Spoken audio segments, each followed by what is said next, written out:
Maestro Ricardo Pérez Monfort, investigador del Centro de Investigaciones y Estudios Superiores en Antropología Social, maestro de nuestra UNAM y autor de este libro, Lázaro Cárdenas, un mexicano del siglo XX.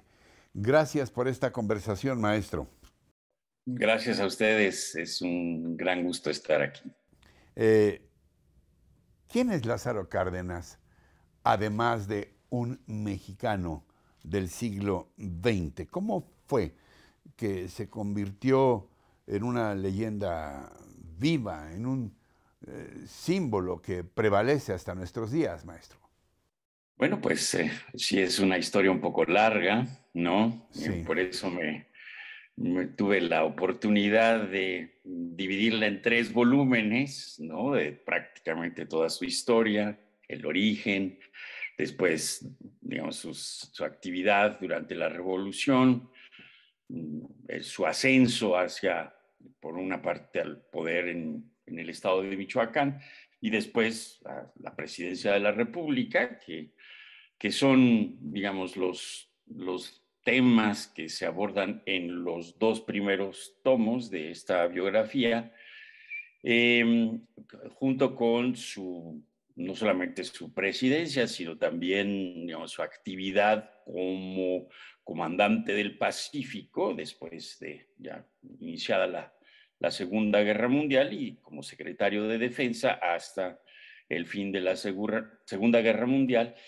Y después de 1945 a 1970, que es el periodo que aborda este tercer volumen, pues fue, digamos, un expresidente que fue, desde mi punto de vista, probablemente uno de los expresidentes más congruentes, más comprometidos, ¿verdad?, con la institucionalidad mexicana, y que además mantuvo o trató de mantenerse, no siempre lo logró, pero trató de mantenerse, digamos, al servicio de las distintas administraciones con las que le tocó colaborar, más como un vocal ejecutivo de la Comisión del Tepalcatepec, o sea, una figura que sí. trabajaba por el bienestar de una región del país, de la región de Occidente, pero también como una figura importante a nivel internacional de defensa de la soberanía nacional,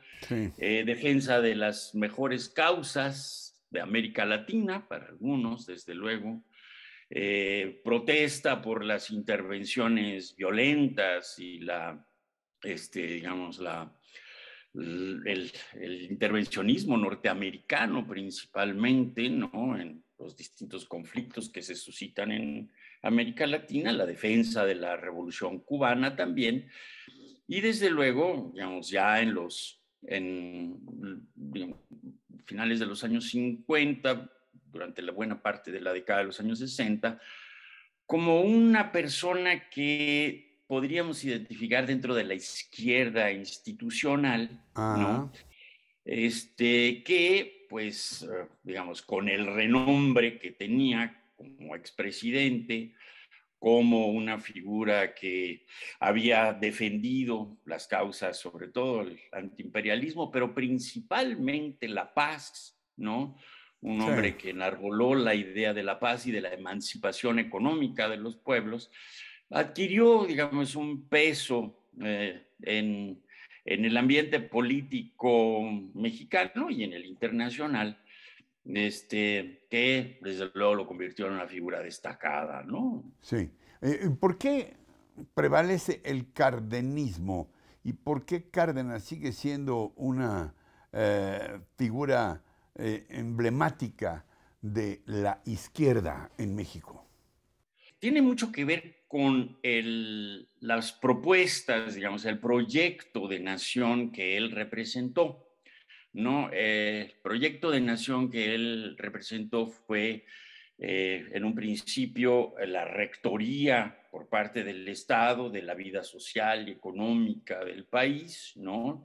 El combate a la injusticia social y a la injusticia económica, el reparto, ¿verdad?, de las riquezas nacionales, la propia defensa de la soberanía nacional y de los recursos naturales del país, y también un gran promotor de las democracias internas dentro de las organizaciones, tanto campesinas como obreras, Sí, y principalmente, digamos, como un personaje que defendió este modelo que pues se mantuvo presente. Yo me atrevería a decir que se ha mantenido presente en las distintas corporaciones o los distintos grupos de izquierda del país, pero que, digamos,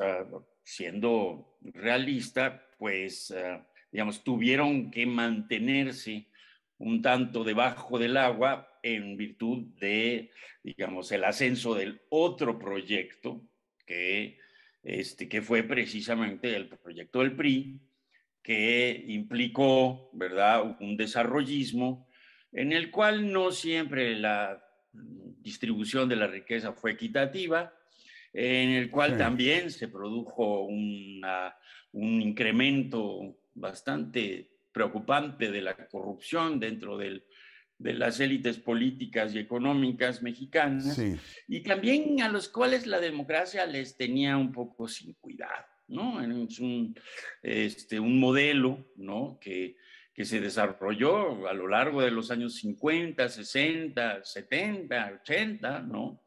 Que fue este modelo priista que implicó una alianza mucho más estrecha entre sí. los hombres de negocio y la élite en el poder, ¿no? ¿Cuál dirías que es la principal herencia de Cárdenas, maestro? El reparto de tierras. Yo recuerdo aquel libro, Cuando Cárdenas nos dio la tierra. El reparto de tierras o la expropiación petrolera.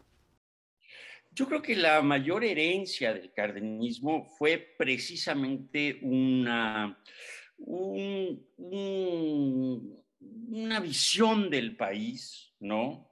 En la que las mayorías debían de ser las beneficiarias de la administración pública, en la que se defendía la soberanía nacional, y ahí está desde luego la expropiación petrolera, pero también ahí está la reforma agraria, ¿verdad? Que se distribuyó la tierra a partir de un modelo que yo me atrevería a decir, el modelo ejidal de cooperación, pues está mucho más, reconociendo mucho más la participación directa de los campesinos en los beneficios que se producían.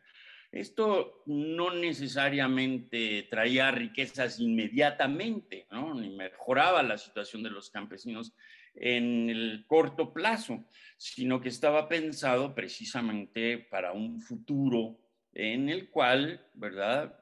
Pues las mayorías tuviesen una participación mucho más estrecha de los beneficios de la propia administración, ¿no? Hay, Entonces, sí. por ahí yo me atrevería a decir que es el legado es ese, el legado es el de un modelo de país en el que realmente pues se velara por el bienestar de las mayorías, ¿no?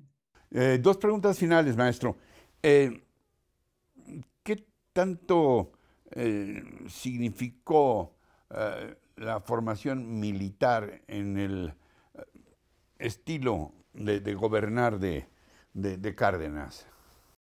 Bueno, es un militar de formación muy joven, o sea, desde muy joven se vincula al medio militar, y también a un medio militar que plantea la necesidad de las reformas nacionales. Estoy pensando, por ejemplo, en figuras como Álvaro Obregón o como el mismísimo Plutarco Elías Calles, que fue una figura tutelar para Cárdenas. Pero él, digamos, el Cárdenas militar, podríamos decir que no es un militar que dispone inmediatamente de la violencia o de la confrontación, sino es un militar político, es un militar negociador, ¿no?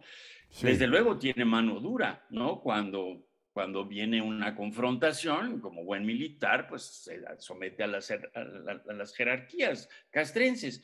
Pero es un militar negociante, es un militar, podríamos decir que buena parte de su formación no es como militar activo, no es como militar de batalla, sino es como un operador político, ¿no? Y en ese Sí, sentido es otro tipo de militar, ¿no? Es, digamos, no es un hombre, entre comillas, de armas nada más, sino es un hombre de negociaciones. ya. Y en ese sentido creo que, digamos, la formación militar le permite desde luego estar en el poder, en los medios de toma de decisiones importantes, pero trata de hacer todo lo posible por no acceder a la violencia y por no Claro. confrontar. Lo tiene que hacer de repente, eso sí, no cabe duda, y tiene mano dura como buen militar. Pero, digamos, para esta última tercera parte de su vida, Ya. más que un militar, yo me atrevería a decir que es un pacifista, ¿no? ¿Un En el qué? fondo. Un pacifista. Ah, muy bien. Y finalmente, ¿qué tanto influyó en la vida pública de Cárdenas su vida privada? Es decir, su entorno cercano, su relación con doña Amalia Solórzano, su esposa, y con sus hijos, Alicia, Cuauhtémoc, incluso con su nuera Celeste. ¿Qué tanto del entorno privado marcan también la vida pública de Cárdenas? Yo creo que el segundo ámbito, después de la vida pública y después de la vida política, que más le importa al general es su familia, ¿no? Es un hombre de familia, desde muy joven se ha encargado de la manutención de su propia familia, ya que su padre muere cuando él es muy jovencito. Y él es como el mayor, el hombre Sí, mayor de la familia, entonces se encarga de sus hermanos, se encarga de sus hermanas, de su madre, de sus tías. En ese sentido tiene una vida familiar bastante intensa y muy responsable. Y después, digamos, tiene una primera hija en Sonora, Alicia, ¿no? Con quien va a mantener una relación muy estrecha, cercana, ¿no? Va a tener, desde luego, ya va a ser la primera que le da dos nietos, dos nietas, ¿no? Con las que también va a tener una relación muy estrecha, muy cercana. Y después con Cuauhtémoc y con el propio, él es padrino de su generación, pues es una persona cercana del propio Cuauhtémoc, y no se diga de doña Amalia. Doña Amalia y él tienen una vida muy comprometida el uno con el otro, ¿no? Y el general, yo me atrevería a decir que en su vida es un hombre recatado, ¿verdad? sí. Es discreto, es particularmente discreto con sus relaciones familiares, pero desde luego tienen una importancia medular, ¿no? Con sus Mm. hermanos, por ejemplo, ¿no? Uno de sus hermanos, Dámaso, que parecía que iba a ser un conflicto político, ¿verdad? Él trata de mantenerlo lo más calmado y tranquilo posible, no siempre lo logra, pero con su otro hermano, con José Raimundo, por ejemplo, es protector, es un hombre, cuando uno lo ve con su familia en Jiquilpan, por ejemplo, Sí. o en la Quinta Heréndira o en el rancho Galeana, es por lo general un hombre amoroso, es un hombre cuidadoso con las relaciones familiares, ¿no? Finalmente, maestro, ¿qué esperas que encuentren tus lectores en este libro, Lázaro Cárdenas, un mexicano del siglo XX? Pues yo creo que van a encontrar los lectores una etapa conocida la vida del general Cárdenas.